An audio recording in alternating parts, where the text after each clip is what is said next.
Hey, everybody. Welcome to another edition of the Surf and Sales podcast. I'm Scott Leese. I'm here with my friend Richard Harris, and we are joined by Surf and Sales 3 alumnus and good friend of ours, Scott Barker.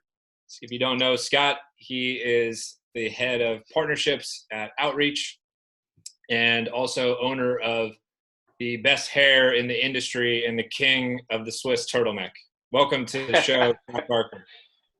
Thank you for having me, man. Yeah, my main goal right now is to bring the turtleneck back into sales, man. It's going to be a hard road, but dude, I think I can do it.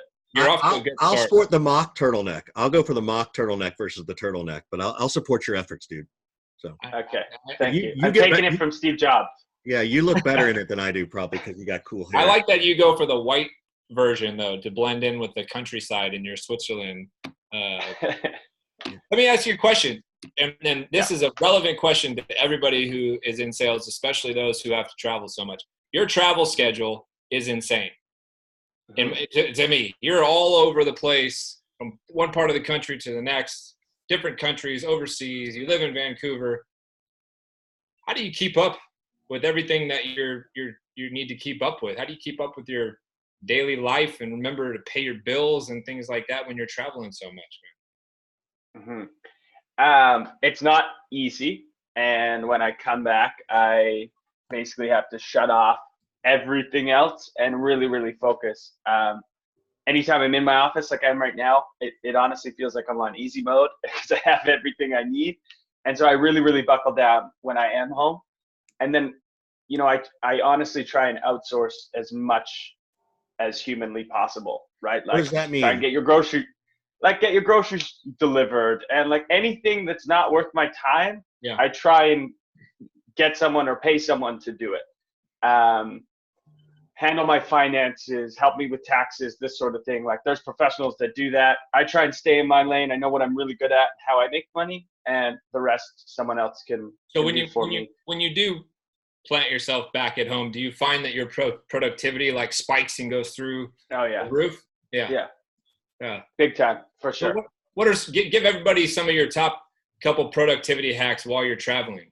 Try, beyond the obvious, right? Like, make sure you have a plan Wi-Fi and things like that, right? Like, how do you keep up a certain level of productivity if you're losing 9 hours flying across the Atlantic and 13 hours back and all this kind of stuff?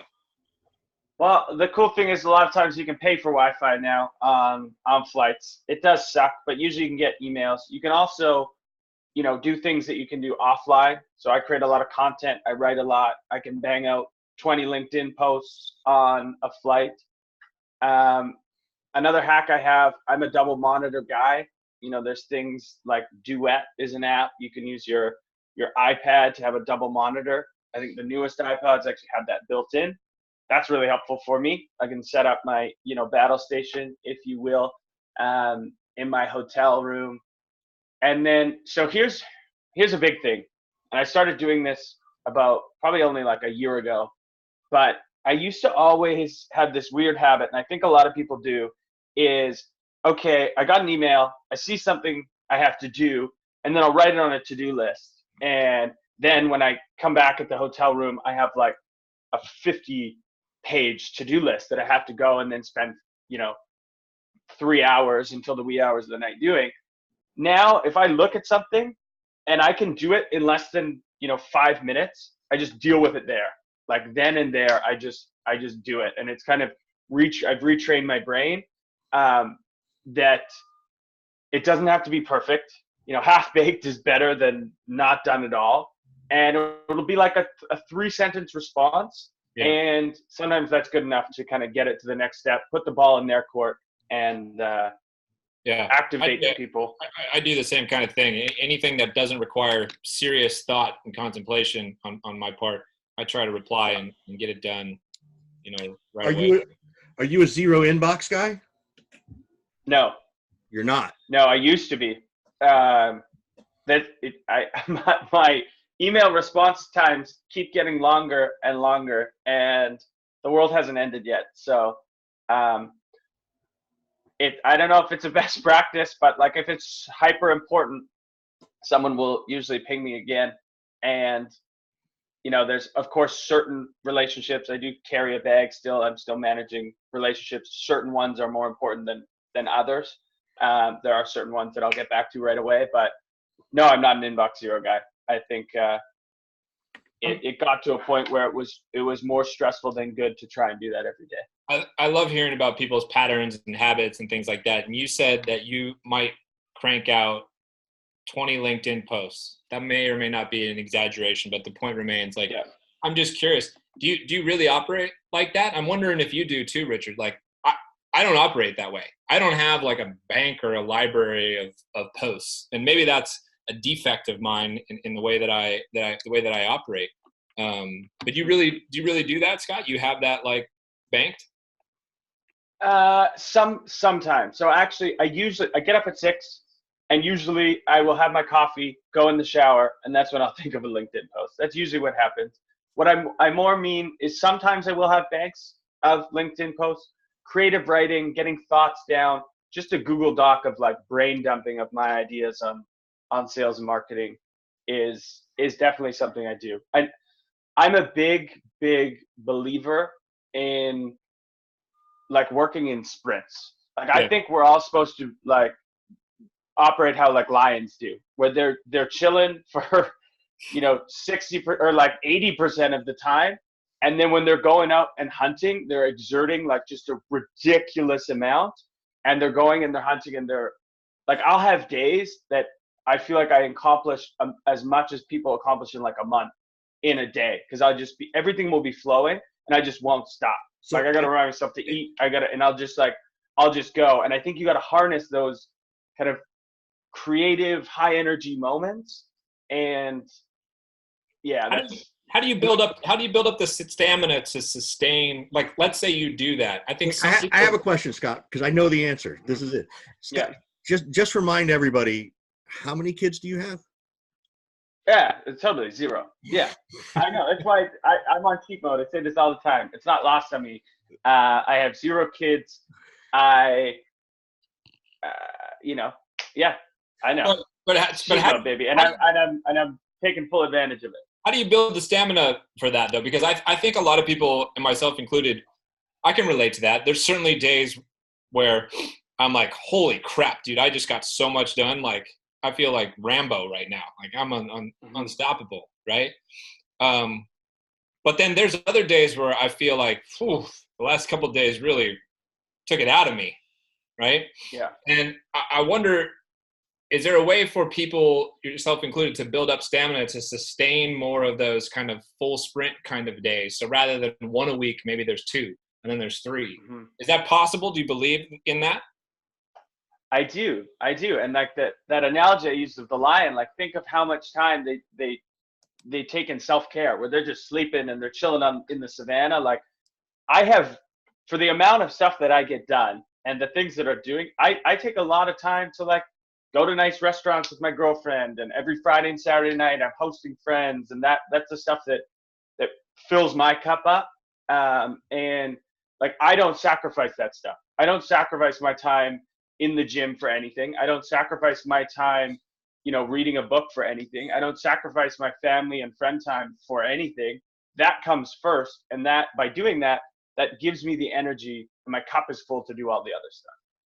That's traveling. Really, I travel all the time for pleasure, right? Like, I just, after surfing sales, go backpack by myself. Yeah. And like, that's important. Let's back up a little bit. Where'd you grow up a little bit? Were you a sales-minded kid, with the lemonade stand, or washing cars, or where did it start to come for you? Yeah, I was so I grew up in North Vancouver, middle-class family. My dad was a banker, not an investment banker. He's like a branch manager. Didn't want for anything, but we weren't a rich family, and I grew up playing like 2-3 hours of sports every day. Played rugby, played football, played soccer. Sorry, got something in my throat. Played a lot of competitive sports. Played rugby at a super high level. Played soccer at a really high level, and that was, I think, a lot of where my confidence came from. I was always like the captain of the team, so I learned a lot of leadership skills there. Was a fairly good student growing up. School wasn't overly difficult for me. I was a good, at writing, and I think a lot of school, at least high school success, is just how good you are at like writing and reading and comprehension. So I always thought I was going to be a lawyer. My parents thought I was going to be a lawyer. I like to debate things. I like to see the different sides of an argument. Even if I didn't agree with the other side of the argument, I would just argue it because I thought it was interesting to explore other viewpoints and other people's ways of looking at the world. Do you currently have a favorite kind of counter argument or controversial point that you seem to disagree with people on and like to kind of spar with? I think it's it's dependent upon what we're talking about, but I can get into some. What about sales wise, business wise, not like, politics or anything like that? Yeah, we're not going there. I think something controversial is like a lot of people, we talk so much, especially on LinkedIn and this podcast, and I do it myself, all these tips, tricks, and hacks, and all these things for sales and becoming a better salesperson, sales leader. And I truly believe that we should be paying as much time as salespeople in the markets that we go into and the products that we sell, because I know some really terrible salespeople that are in the right market, that are selling the right things, that can have tremendous, tremendous success. And all of the hacks, tricks, tips in the world you could apply and you can master if you're in the wrong market and the wrong service or sale or service or. Let's talk about that. How do you advise people to best go about finding the right market and the best, therefore, product to sell? Mm-hmm. So how does somebody find this perfect synergy? Yeah. So you have to lean on mentors and leaders until you yourself have enough knowledge to make the decision. So for me, early on in my career when I didn't know, then I leaned on a lot of people that were smarter than me to make those decisions for me. And the other way you can do it, lean on them first and then specialize, right? Specializing is really, really important. For me now, I spent so much time in sales tech and MarTech that I know the industry so well. So if I were to make a move, like I immediately know if it's a good market, if the product or service is going to stick. So pick your lane and stay in your lane. Like if you're in healthcare, stay in healthcare, because the gains that you're going to make by staying longer, you're going to understand the industry better versus jumping because you get sold a dream. So yeah, those would be my two things. Lean on mentors and leaders until you can specialize enough and have enough knowledge to make your own decision.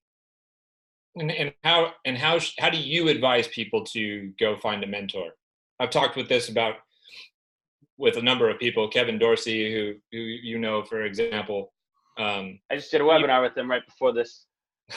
How do you advise people to go find a mentor? Is it really as simple as just ask?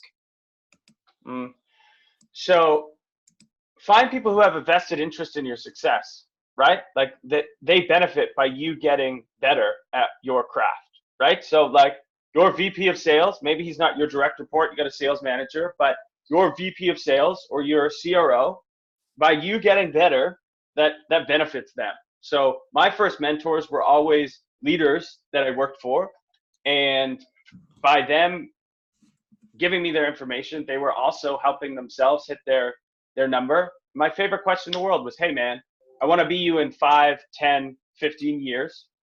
Can you help me get there? And most people will. If they have a vested interest in your success. People ask me all the time, hey man, I don't have enough time to mentor 10,000 people.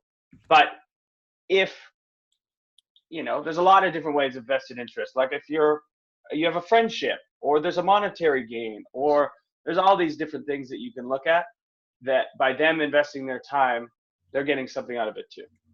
Has it always been easy for you in getting these things done? Like where Scott struggled, right? I know where Scott Lisa struggled. Where Scott Barker struggled. That's a big question. There's I don't know, lots, but like perfectionism, like never thinking it's enough. Like if I wake up at 5:30, like why the fuck didn't I get up at 5? You're getting better at that though, right? You're now Yeah. espousing, hey, half baked is better than not done at all, right? Yeah, totally. And it's more, I think it's not so much perfectionism in tasks. It's more like perfectionism I hold myself to a very high standard of what Where'd that come think. from? So, Did your parents put pressure on you to do that stuff?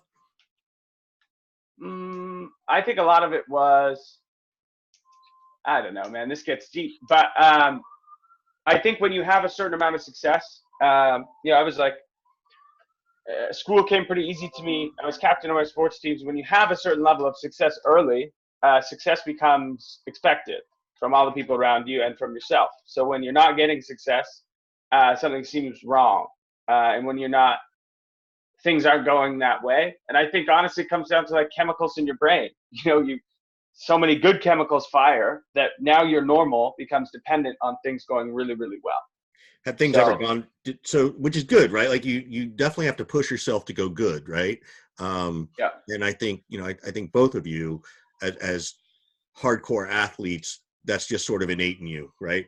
I was the teammate athlete. I was never great. Probably, I was always happy, batting seventh or eighth in the lineup, right? I never needed to be 1, 2, 3, or 4. Never needed to be the captain. Just want to be a good teammate. But you talk about success. What were some of your biggest failures? Where did you? Because at some point, yeah, it can start to come easy, and you do sort of, make your predictions in life come true. But at some point, there's got to be a pushback or a setback. What were the setbacks maybe you've ever had? There's many. Like, even 5 years ago, I was sleeping on a friend's couch.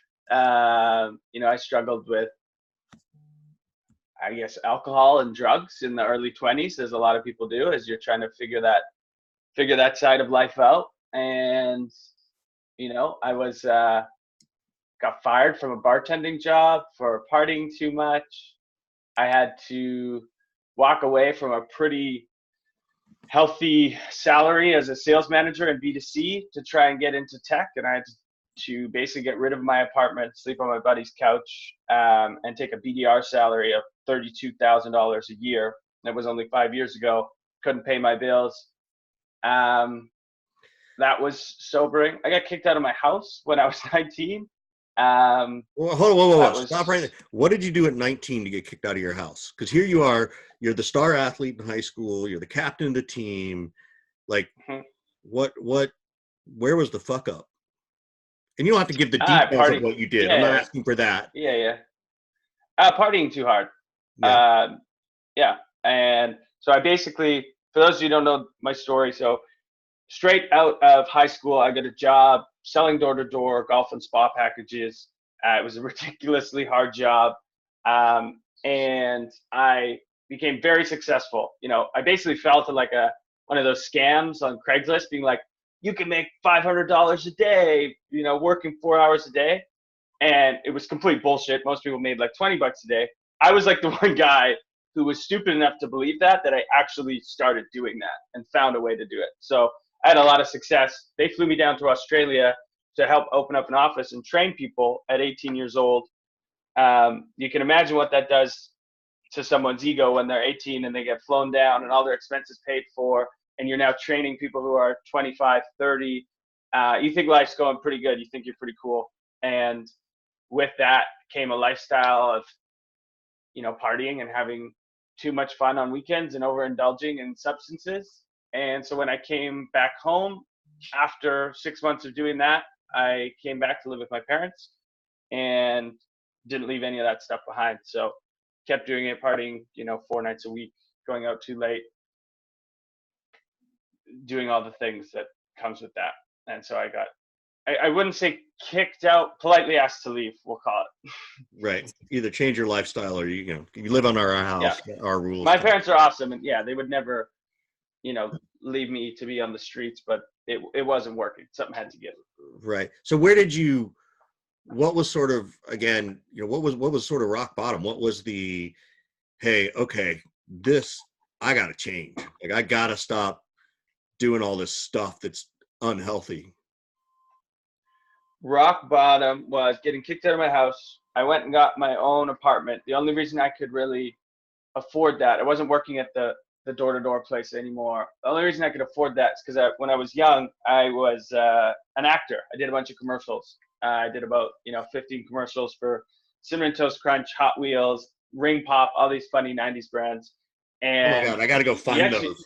Oh my God, that's hilarious. I'll send you one. The only one I've been able to find is Cinnamon Toast Crunch. But you make a lot of money. Sometimes they pay you out, $3 to $5 grand, or they'll pay you residuals. Right. And one of them, Cinnamon Toast Crunch, they paid me residuals, and I was getting checks, every month, and it added up to probably in the end $30,000 from one. And I was a little shithead, and I basically threatened to sue my dad if he didn't give me the money. And he was like, "You're gonna blow it all in 6 months, I promise you." I'm like, "Dad, no, I'm not. I'm not an idiot." It's like, "I promise you, you will." Like, "Dad, I'm an adult now. I'm the ripe age of 19. Give me the money." And obviously it caused a big rift. I got the money and it blew it in 6 months. Right. A lot of money. Doing the same thing, partying too hard, paying for all my friends, just thinking I was the man, paying for everyone's stuff, doing all this ridiculous things. All these new friends come that aren't friends. And when that ran out 6 months later, I had all these habits, I had all these, I wanted to eat at the fanciest restaurants. I wanted to pick up the bill for a group of 10. I wanted to do all these things, and I couldn't anymore. And I went and I took a job bartending where I was making, shit money. And then I got fired from partying too hard. So that was rock bottom, man. That was when, okay, maybe we should sort some things out. So let's get back on the redemption road, the road to redemption, right? Yeah. So, and you've done, and this is all what, 6 or 7 years ago? Yeah, somewhere around there. Yeah, I'm 20. So, I'm 27 now. Yeah. Geez, you're 27. God damn. So and you've come a super long way, right? So what was your sort of first job or your first attempt at sort of straightening this out? Like where you were like, okay, this is not working. I'm an idiot. Where did that even start? Like what was the first job from there?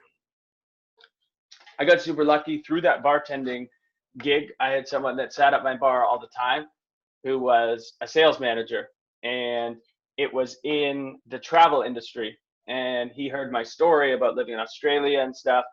And, there's certain things in life that you're like, how did this fall into my lap? I don't know. But they basically sold packages to young people wanting to live and work in London or Australia. So they'd set you up with job interviews. They'd set you up with your first, 2 weeks of accommodation. And when he heard my story, he told me what he did. And he was like, "Do you want to come and sell at this job?" It was called Global Work and Travel Co. And I went there. It was like my first real inside sales job. Learned the power and impact of sharing stories. Like I could tell my personal story of surfing on the beach, in Sydney. I could tell them the bars' names. I could really, really, really paint a detailed picture. So again, I became the #1 rep almost overnight. They gave me a team lead position from there. This is boiler room, man. Like looking back, this was make a $5,000 sale every day and get their credit card on the phone on an hour call with them. Scott, I didn't know any different. I thought that was normal. I worked for Scott in a situation like that. Long time ago. Yeah. Yeah. I didn't know any better. I thought that's what sales was. And you make 100 phone calls and you get some people on the phone and you close the deal. So, yeah, it's crazy how much money I was making this company now that I think about it. And I think I made can I remember? I think it was $100 every time I made a sale, which is nothing. So I did that, became a team lead, became a manager. I stayed there for, I can't believe I stayed there, almost 2.5 years. Became the GM of the whole office. I was running all of Canada. There was 14 people. I was doing like P&L, everything. Had no idea what I was doing. I'm like 22. We didn't have a CRM. It was like all managed through Outlook. And, you know, at that time, I thought being a good sales leader was just like motivating people. I would like do big rah-rah speeches every morning. And that's basically what I thought it was. And being a therapist. That's the athlete in you. That's the captain in you. When you don't have any sales leadership or never even mind sales, you don't have any real like business acumen or business leadership, you fall back on what you know. And what you know is, well, I know how to rally a team. I know how to rally a team of athletes through rah, through passion, through, you know, fire and brimstone, whatever you want to call it. Right. And so that doesn't surprise me. That resonates with me. That's what I did when I first got started. I'm literally sitting here going, I've seen Scott be that person. I totally get it. Well, there's two Scotts here. He's like my little brother, right? I'll take it, man. Much younger little brother. We've done the same thing. We've even made some of the same mistakes, you know? Yeah. So what are the things now, changing gears on you here? What are the things now that you find yourself most concerned about with regards to the state of the sales industry? Not most excited about, most concerned about. Ooh. I think there is, so with the democratization of knowledge, meaning knowledge is everywhere now, I think it would be very difficult if I was starting out right now to know who knows what they're talking about and who's completely full of shit. So how do you propose somebody new to industry flushes that out, right? This topic, this debate, if you will, the commentary, it exists out there on all this kind of social channels and whatnot, right? It's like, how do you know Scott Leese is not full of shit? How do you know Scott Barker is not full of shit? How do you know Richard's advice actually works? So how do you advise somebody who's new to industry to suss that out and determine who to pay attention to and who not to pay attention to? Yeah, a few ways. Number one, look at past experience. That's a good indicator. It's not a great, you know, people have potential above and beyond just their past experiences, but past experience is an easy way. Back channeling people, just lightly bringing people up when you're around people you respect and see what their views are. And man, one of the best ways is this, what we're doing right now. So just so everyone knows, there was no pre-planning done in this. There's no, you can't Google the answers here. If you can jump on a phone call with someone, unscripted, and ask them some questions, you know, if you've been walking this earth for a little while, you can find out who's full of shit. Yeah, I mean, there's never been an easier time to back channel when you think about it.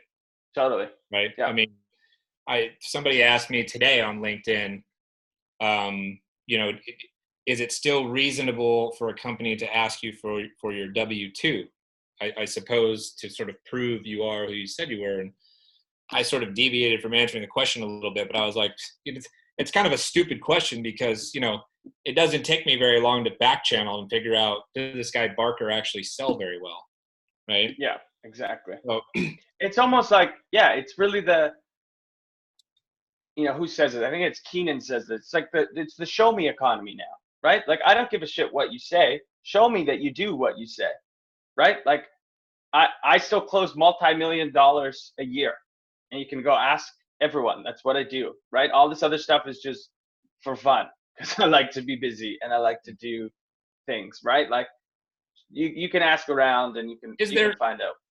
Is there a way for LinkedIn to evolve or for a competitor to come into the space and push it to the next level where somehow, and I don't know the answer to this, but where somehow, you know, advice that is given is proven to have worked somehow or tested, and then like data comes back and says, oh, I read these 5 sales tips from Richard, I implemented it, and I actually did get results. Is there a way for people to end up being verified, so to speak, that their you know, advice and information is maybe at a little bit higher level than other people? Do you see that as it's a great topic. Isn't that a little bit unfortunately, like the what, sorry, Richard? like bravado? Isn't that a little bit like bravado or Glassdoor or? A little bit. So here's my answer. I don't think you can on a mass scale. I think what we are seeing is the rise of sub-communities. Sub-communities do this really well. They're self-policing, right? I look at things like the Revenue Collective. There's a lot. It's a high bar to get into some of these sub-communities, and it's self-policing in the sense that everyone that's a part of that community, or most people that are part of that community, know what they're talking about. So if you put advice that is that has a bunch of holes in it, the community is going to jump on you, and it's going to self-police itself. So I think you can, in some of these more niche areas, you got to find your people and find your tribe, and then I think it self-polices. So does that mean that, and I believe this to be true, and I've had this conversation with numerous people, does that mean the content wars are coming? Are we going to get to a place where, as you called it, it becomes self-policing and people will start to call bullshit? They call out, other people. Like, are we going to get to a place where you or I post something and the other one of us is like, bullshit, that strategy doesn't work, it makes no sense, blah, blah, Scott, blah. don't you do this already? I think you called bullshit on my last post I did a little while ago. Call bullshit. I just slightly disagreed. Yeah. No, I think healthy debate is the best part of social channels, right? Like I love seeing a new perspective. Like I said, it goes back to me thinking I was going to be a lawyer. Like the most exciting thing is to get a new set of eyeballs to the world, right? Like that's what I fucking love, is like being like, okay, I only see the world through Scott's eyes, and I do everything in my power. I read as many books, I interact with as many people to try and broaden that horizon, but there will always just be my eyes. So when someone has a well thought out, a well educated argument on something, that's fucking amazing, because then I get to truly live through someone else's brain. To me, that's the coolest thing in the world. This goes back to your lawyer debate, liking to take the other side kind of thing, right? That comes back to you.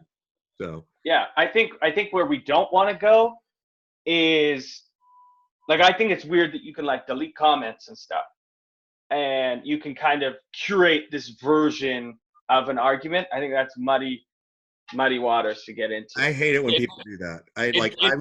It does get tricky. I'll admit to deleting people. I delete people who are obnoxious or rude. Yeah, or if you're racist, you're sexist, or you're just vulgar. Yeah, get away. But so that's a trick. It's tricky because I would think that you want to give people the ability to filter and delete some of that stuff out that is hateful or harmful. But on the other hand, if someone comes in and is that rude, vulgar, and whatever, I kind of like to let it sit there so that they look like the idiot they are. You are different than me. I don't like that stuff. So I got. But again, it's kind of like, hey, if you're gonna go be vulgar, racist, sexist, let everyone see that. Again, right. It's self-policing, right? Like if we're back in the savannah and we're in a tribe, and you keep being the vulgar, shitty one, well, the tribe's gonna deal with you eventually, right. And you're gonna get out.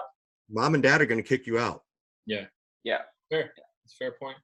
So what do you see as at this stage the mistakes that are happening in sales and marketing? And you bring this really unique perspective because you have a little bit of a marketing background as much as you do sales, or at least I believe that because you positioned it so well, and I haven't called bullshit on you. Where do you see? You don't think I'm a marketer? What's that? I'd say I spend 90% of my time on marketing activities. And I think more and more salespeople are spending a larger percentage of their time on marketing activities. Yep. So where do you think that's headed? The line's bullshit anyway. I think any effective seller and any effective marketer has always known what the other side is doing, and it just helps you do your own role better. Yep. Fair enough. What are the things that outside of here, like you talked about your friends, you talk about surfing. How often do you surf up in Canada? I go to Tofino like once or twice a year. Okay. Not often. Got it. But I'll try and make it a focal point when I go somewhere nice. Gives me something to do. I'm not good at surfing, but it gives me something to do. That's not true. We've seen you surf. We've seen you surf. What did you like? We don't get a lot of people. We've had a couple people who've been to surf and sales. What was something that you got out of surf and sales that wasn't sort of, I wouldn't say advertised, but what was like, oh my God, this is, I kind of knew it was going to be fun. I kind of knew it was going to be cool, but I was not expecting this. I think I have a lot. One is like lifelong true friends, which is, pretty cool. Definitely the coolest. Like, both of you like consider, lifelong friends now, which is really cool. Other people like that I met down, pretty much everyone I've stayed in touch with. Things that I didn't expect. I didn't expect a trip to Switzerland to come out of it, to go hang out in a place called Fischeralp in the Swiss Alps in a chalet for a week with my girlfriend. That was directly attributed to surf and sales. That's ROI, baby. that's ROI, man. That's Swiss and sales. Yeah. And like, here's another thing that's super cool. So, a gentleman by the name of Phil joined us down at Surf and Sales. And Phil at the time, it was a BDR at Aircall. He was the #1 BDR, and he really wanted to be an AE, and he wasn't given the opportunity. And everyone at Surf and Sales kind of rallied behind this guy because he's an incredible guy and has incredible character. And basically told him that, it gave him the confidence to really like go to his team and be like, listen, like, I'm the man and I should get this role. And many people coached him. I coached him, got on a ton of calls with him. I know a lot of other people did. And just this past year, like directly from that, he's become an AE. I got to have him on my podcast, the Sales Engagement Podcast.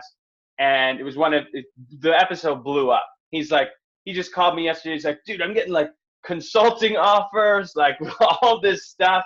He's like a young kid from New York, like first generation Russian immigrant family. And that's so cool to see, again, like going back to the tribe thing, a tribe come together in a short period of time and lift someone up who deserves every advantage they could possibly get. I think that was really cool. Is there a way to have that same impact at larger events, or is it just the nature of the micro conference event that we hosted to be able to pull something like that off? Or are there just two different goals, right? Mm-hmm. That maybe is really the focus and the goal of the micro event like Surf and Sales. And maybe people have been looking for that kind of thing in the wrong place. Maybe they've looked for it at the Dreamforces and all this kind of stuff, and maybe they should be looking for something different. Or is it possible? Are there learnings from the micro conference that could be applied to the macro conference to get a similar kind of result and experience? I think it's almost like going to like a funnel a little bit. Like the big conferences, you get to meet a lot of people. And, I bump into Richard Harris at a conference. We have a quick exchange. And I'm like, shit, Richard's like good people. We don't go deep, but I meet hundreds of people. And some I'm like, oh, cool guy, but didn't vibe, And it's kind of like you get to identify your people. They're not your people yet, but you kind of identify your people. You start building a little relationship, and then you get pushed down to these things, like these sub-communities, like Surf and Sales, like all these things. And then you get to create the real bond. Could you do it at a larger scale conference? Maybe you break people up into two groups that I don't know, have to band together the whole time. Then you're creating smaller mini conferences within a conference. But that's what's happening, right? Like, so, Sales Hacker's done that, right? When it's Dreamforce, Sales Hacker creates some peripheral events, right? Pete's group, Modern Sales Pros has done the same thing. His group's just so freaking big now. But it's still a microcosm of this bigger event where, if you're in, Modern Sales Pros or Revenue Collective, if there's an event for those people, you do want to go there because you want to meet these people you've exchanged ideas with, right? So I've been seeing that happen for a long time. And it's smart because you do it at a bigger event where you can attract newer and more people. But it's also nice when it's a completely separate event, right? When it's totally different, it's isolated, and then that community, right? Like, Scott, you're part of the Surf and Sales community. We have these, we should have one to show Scott, Lise, but the surf combs we got, there's only like 40 people who've got one of these little branded things from us, which is kind of cool. So I think it's just looking for mine somewhere. Yeah. I also, going back to the sports thing, because it's always, back in there, it's programmed, like competition brings people together. So if you can create some sort of competition at these bigger things, I think competition really bands people together when they have to be on a team or work cooperatively. I go further to say the opposite. I'm going to say competition can bring people together, but at some point at these big conferences, it's one big competition, right? And that's kind of at growth. Right. But vulnerability brings people together, right? Like, I remember, we've all, particularly at our conference, we all get up and share stories. We talk about who we are, where we come from. We share our successes, but we also talk about our struggles so that we know that we're not alone. And it's that vulnerability that I think builds that village that you're talking about, right? More so than the competition. Maybe it's not competition, maybe it's cooperation.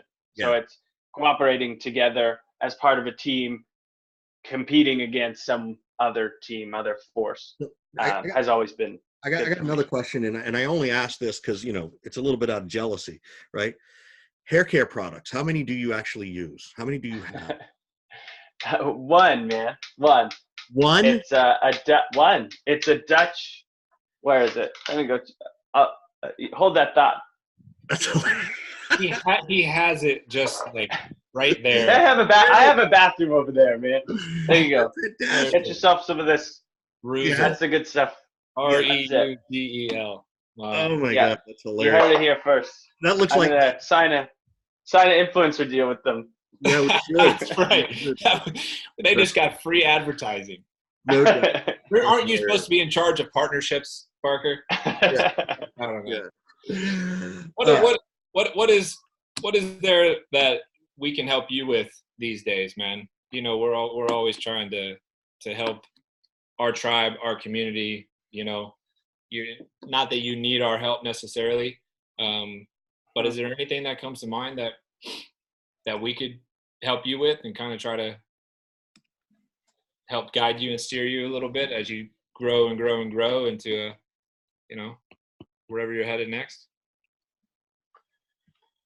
I'll just talk what's on my mind lately, and I don't know if it's a help. I think it's just all of us as leaders in this industry and SaaS and sales, whatever it is. I think we always need to find ways to bring in more impact, like social impact, environmental impact. Like we all have a voice now, and we do I think you guys specifically do a really good job of bringing young people up. And that's kind of how you guys are giving back to the world, is like bringing other people up and giving them opportunity. And I think we all owe it to the landscape that we're in now to look outside of our immediate circles and help people from all walks of life, diversity, as well as take care of this world that we're on. Lots of crazy shit going on right now. So finding ways, and I think about it a lot lately, how to bring in a social component into everything that we're doing. Call it like conscious capitalism, if you will. If we can all still get rich and make a lot of money, but let's get rich and make a lot of money while we're helping the environment and the people around us. I love that. You need to trademark that phrase, dude. Go trademark that phrase. That's genius. I think I'm going to start a podcast called Conscious Capitalism, actually. That's a really mind good these days. So I'd love to be a part of it. Here's something I thought about. This is the first time I'm dropping it. I'd love to be a part of it as well, but he has never invited me onto his other podcasts. So I probably haven't been on Sales Engagement yet? Dude, the Sales Engagement podcast, I'll say this, the Sales Engagement podcast, because it's like such a side thing that I do, it's like, unfortunately, sometimes just like the squeakiest wheel gets on. It's like the person's just like, yo, I want to be on the podcast, I want to be on the podcast, I want to be on the podcast. And I'm like, God damn, like, okay, I've got 20 minutes, let's do it.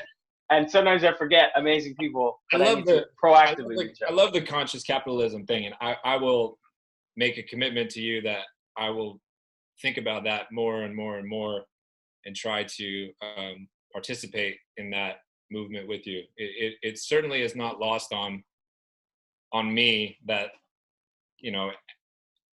if we have some modicum of influence out there on people paying attention to what we have to say, then there is some level of responsibility that we have. Yep.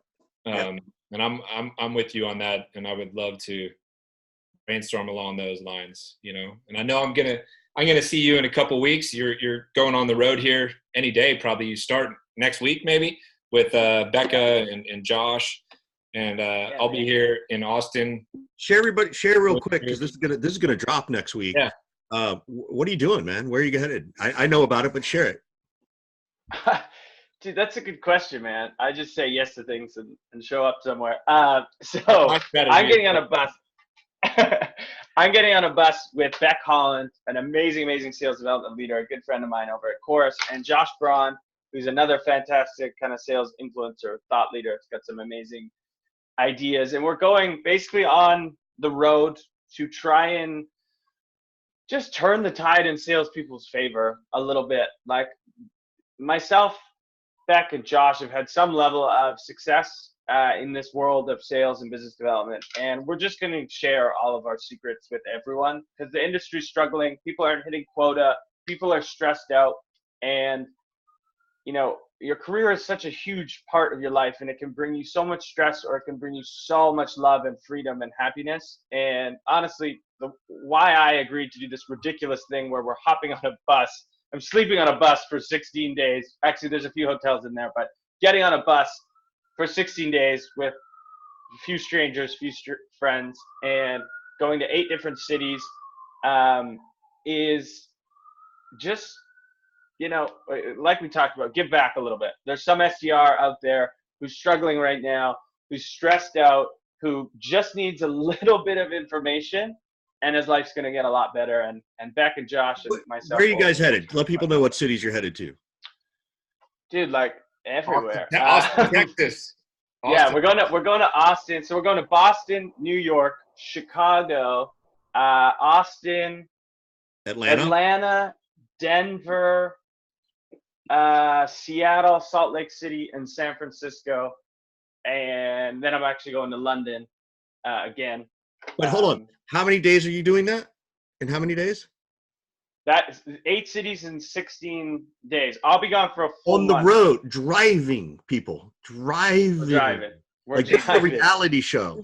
He's going on tour. To do. He's a touring band. Yeah.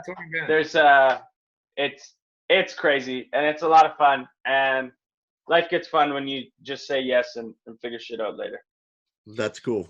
Thanks for spending time with us today, Scott. Always good to see you. I'll see you in a couple of weeks, bud. Thank you, gentlemen. All right, man. Good to catch up with you. Safe travels, by the way. Thank you.